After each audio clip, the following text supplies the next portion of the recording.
Hey everyone, welcome back to Assetto Corsa on Low Fuel Motorsport. We're jumping straight into this Mazda MX-5 Cup race at Interlagos because it is an absolute cracker. I'm starting from P14 on a grid of 25, so I've got a lot of work to do to even make the top 10 here. But do you know what? I'm in a fighting mood.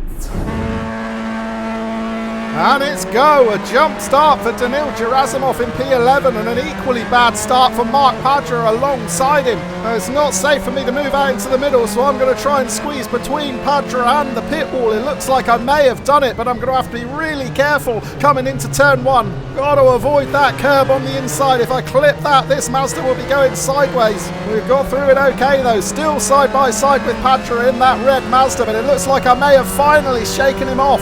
So I was really attacking at the start of the race there. It's earned me one position. I'm up from P14 into P13, and I should get at least one more position as well, because we know that Daniil Gerasimov has got to serve a drive-through penalty. Gerasimov started P11 on the grid, a few places ahead of me. I can't see him on the leaderboard, but he's got to be in front of me somewhere. Meanwhile, I'm staying firmly on the attack here. I've got the run on Eduardo Yanez, so I'm going to make a move up the inside and past Yanez into P12. But is Yanez going to strike right back? He's going to have a sniff up the inside. There's not quite room though. Meanwhile ahead, there are all sorts of shenanigans going on. While we wondered where Daniil Gerasimov was, there he is, getting completely out of shape. So after that flying jump start, Gerasimov is back down into P10. In between him and me is Adriano Morao.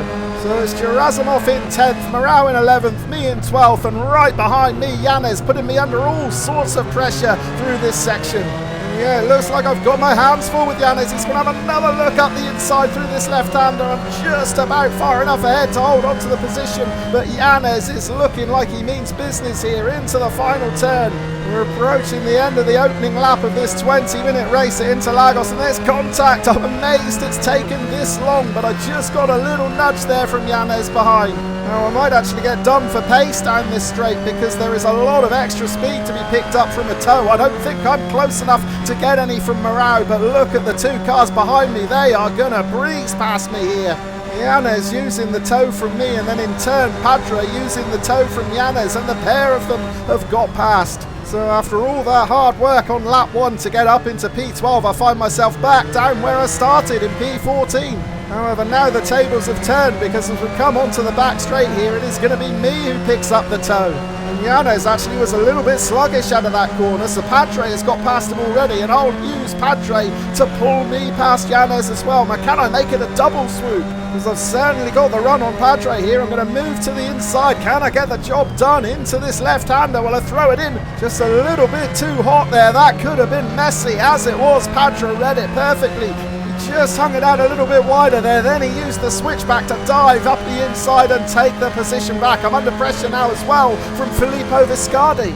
Dear me, there is absolutely no chance for a rest here at Interlagos. It is fast and it is frantic. And as things stand halfway through this second lap, it is Padre in 12th and me in 13th. And yeah, I was lucky here that Padre was so switched on. That's me in the orange on the inside, trying to move up the inside. I run it in a bit too hot. Padre sees it coming a mile off. So really close racing from the pack I'm in. However, right behind us, it got too close. There's a collision between David Gonzalez and Herman Havesi, and that is Havesi flying off into the barrier. Right, back to the live action then. The start of lap 3. I'm still in P13, still chasing Mark Padra, but a little bit of a gap has opened up behind. Nearly 1 second back to Victor Marcazzini in 14th. The yellows are out though into turn 1. What has gone on here? Well, it looks like a bit of a scuffle has broken out. I should be able to get through though. Oh no, I won't. I had to get hard on the brakes there to avoid running into the back of Yuri Puig, and now I'm going to be under attack once again. Look in the rearview mirror. I mean, I'm up into P11, but I reckon I might get done again down this back straight. I've got not only Filippo Viscardi, but also Victor Marcazzini breathing down my neck. So I'm going to go defensive here and hope for the best. We've lost someone else, spinning out spectacularly to the right. Meanwhile, I'm wide on exit. Immediately, I try and scrub some speed off to avoid the track cut warning, but I've been handed the warning anyway. Not only have I got a warning, I've just given away a bunch of positions. However, I will get one back straight away. Jorma Tamila touring on the inside, but yeah, I wish I hadn't slowed down there to try and avoid that penalty. It has cost me big time. Right, let's go back and check out a replay to see what happened at turn 1. And that is Juan Fernandez getting spun around after contact from Jorma Tamila, so maybe that was where Tamila picked up the damage. Meanwhile, right behind them, it got even more messy. And that is Danil Gerasimov getting spun around. I bet he wished he went in and served that drive-through penalty now. We're back on screen, and it was Mark Padre who lost control at the end of the straight, locking up on the brakes and spinning out into the gravel spectacularly. So yeah, things got more than a little wild on this third lap. I now find myself back in P12, once again chasing Eduardo Yanez. Now, I've got past Yanez before. Can I do it again with the help of the toe down this start-finish straight as we begin lap 4? Well, I'm certainly closing in on him, and I'm certainly building up a lot more speed than him, but is it enough speed to get past Yanez? Well, I've moved to the outside because Yanez is going to stay on the inside. He is going to try and defend this P11. Can I get alongside him? Well, it doesn't look like I can. Well, maybe I pulled out of the slipstream just a little bit too soon there. Perhaps I should have stayed behind Yanez for a touch longer just to try and get a few extra miles per hour. As it is, I'm still behind. I'm still in P12, but I will get another crack at it here because I'm closer now to Yanez than I've ever been. I'm going to pick up the toe once again as we come out onto this back straight. Yanez is going to defend again, so I'm going wide for a second time. Have I got the pace this time to pull alongside? And it looks like I have. Trouble is, I'm going to be on the outside into this left-hander, so it's going to take a pretty ballsy move to get this one done, and I have pulled it off. I managed to leave a car's width on the inside for Yanez to get through safely while also maintaining enough momentum to take the position. I'm up into P11. And it's absolutely imperative now that I go defensive through this section. We don't want to give Yanez any opportunity to try and fight straight back. Meanwhile, in front, Victor Marcazzini and Neville Britton are fighting really hard for that 9th position. Currently, it's Marcazzini holding the P9, but he's under all sorts of pressure now from Britton in 10th. Me right behind in 11th, and Yanez within 0.4 of a second in 12th. But look how quickly I've closed in on Neville Britton now. In fact, the 4 of us are separated by less than a second. Make that 5, actually. Filippo Vicardi is joining in too, but I'm going to attack Britton here. I've got a really good run out of that penultimate corner, so it means I'm going to have to sling it up the inside into the final turn. Can I pull this one off? Well, I'm going to have to make it as clean as a whistle, and I have done. I'm up into P10. But of course now I'm going to find myself in exactly the same situation as I did earlier in the race. I'm going to get done by the slipstream. Look at Yanez. He's making a move up the inside and he's already level. I did think for a moment about trying to defend that inside line, but instead I tried to get a toe of my own from Marcazzini in front. And in fact, Marcazzini has switched to the defensive line now, so that might do me a favour. That'll mean Yanez hasn't got such a clear route through up the inside. Nevertheless, I'm taking a wider line into T1. I knew that I had not 1 but 2 cars on my inside. One of them was Victor Marcazzini. He's held on to P9. Somehow I've held on to P10. I can only assume that Yanez had to back right out of that one when Marcazzini went defensive. And speaking of defensive, I'm wondering if that's what I should be doing approaching this left-hander. However, the last time I tried it, I ended up running wide on exit and picking myself up a track cut warning. So I'm going to be brave here. I'm going to stick to the racing line and try and hold on to the position on pace alone. It looks like I've done it for now, but this is incredibly intense racing. We're not even at the halfway point yet. But for now, I find myself inside the top 10. Oh, look at that for a rejoin. Adriano Morao coming right back onto the racing line. Thankfully, both myself and Victor Marcazzini managed to avoid him. But let's take another look at this on replay. And yeah, Morao just losing the rear through that sweeping right-hander, but he decides to come back on track right at the moment Marcazzini and myself are coming past. Thankfully, no harm done, but it was a close one. Right, back to the live action then, the end of lap 5, and I'm going to get the run on Marcazzini here. Can I use the slipstream to make a move and challenge for P8? Well, we're side by side. I'm going to have the inside line this time. This is looking promising. Look at Marquezine in the rearview mirror. He's tucking in behind me now. He wants to pick up a bit of a toe of his own to try and challenge for the position back before we get to turn one. I'm going to stay on the inside. Marquezine goes wide to the outside. We're side by side as we approach this first corner. Marquezine braver on the brakes. He slams the door shut. He's taken the 8th position back. I'm back down to 9th, but this is far from over. Now it's going to be my turn to get the run on Marquezine as we come out onto the back straight. Absolutely nothing to worry about in the rearview mirror. Morao in 10th is nearly 2 seconds back. Right, here's the attack. I'm going to move to the inside once again. We're side by side. I'm going to have the inside line for this left-hander. Can I get the job done? Yes, I can. I'm going to have to be wary of a Marquezine switchback, though. He's going to poke his nose up the inside here, but I'm going to be able to take the defensive line into this upcoming right-hander. Honestly, I'm working so hard in this race, and I'm attacking more than I think I've ever attacked. Marquezine's going to come back for more, though. Is there contact? I think we've lost Marquezine. Marquezine spins out onto the grass.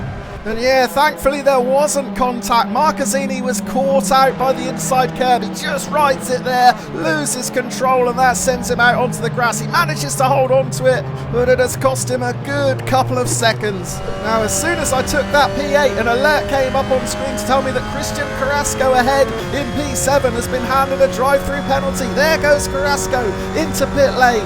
That gives me P7, and I'm now just 5 seconds off the battle for the top 5. Well, we're jumping forward now to the final 2 minutes of the race, and that 5-second gap is now just 1 second. I am on a real charge here. Currently it's Antonio Cano in 5th, Yuri Puig in 6th. The pair of them are fighting so closely for that 5th position. Look at the lap times. My last lap was a 152.4. These two drivers in front were down in the 154s. I am really closing in fast here. In fact, I'm right on their tail now as there's yet more contact between the pair of them. This is going to give me the opportunity to challenge Cano now. Yeah, I think Cano's had his feathers ruffled by Puig there when Puig made that move up the inside. There was quite hefty contact. Puig up into P5, Cano down into P6. I'm in 7th, but the gap now is just 0.3 of a second. And there's now just 1 minute left on the clocks. We will get one more lap after this one. I think P5 might be a bit ambitious, but I am going to give it everything I've got to try and snatch this 6th position from Cano on the last lap. There's absolutely nothing to worry about behind. Morao is still in 8th position, however he's nearly 6 seconds back now. They've just not got the pace to keep up with us. And have I got the pace to challenge Cano into T1? Well, I'm certainly going to pick up the draft again, but I don't think I'm quite close enough. Well, I am reeling him in though. However, I think I'm going to resist the temptation to do anything daft into turn 1. Oh, Cano suddenly decided to switch to a defensive line there. That's going to give me the wider entry into T1, a little bit wider than I would have liked. But it's put me in an excellent position though. I'm really close to Cano now, right on his tail. I am surely going to pick up a draft coming out of this corner and onto the back straight. Now, I've had a lot of success down this straight using the slipstream. However, Cano is streetwise. He moves straight to the defensive line. He's going to send me the long way round. I have made an overtake using this line once already. Can I do it again? Not this time.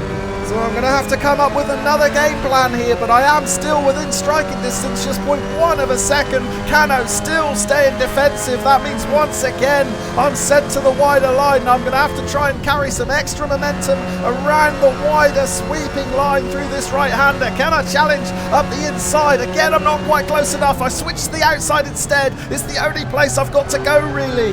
Cano is defending with everything he's got, and he's doing a damn fine job of it too. There is no way through for me at the moment. All I can do is apply as much pressure as I possibly can over this final half a lap. Oh, and there's a mistake. He's missed the apex as Cano, but I don't think I'm close enough to capitalise. But earlier in the race, I did manage to make an overtake up the inside into the final corner. Can I do that here? Well, I'm going to have a look, but once again, I'm not quite close enough to get alongside, so it is going to come down to a drag race. I'm close enough to get the toe, but I am going to have to time my move to perfection here. I can't pull out too soon.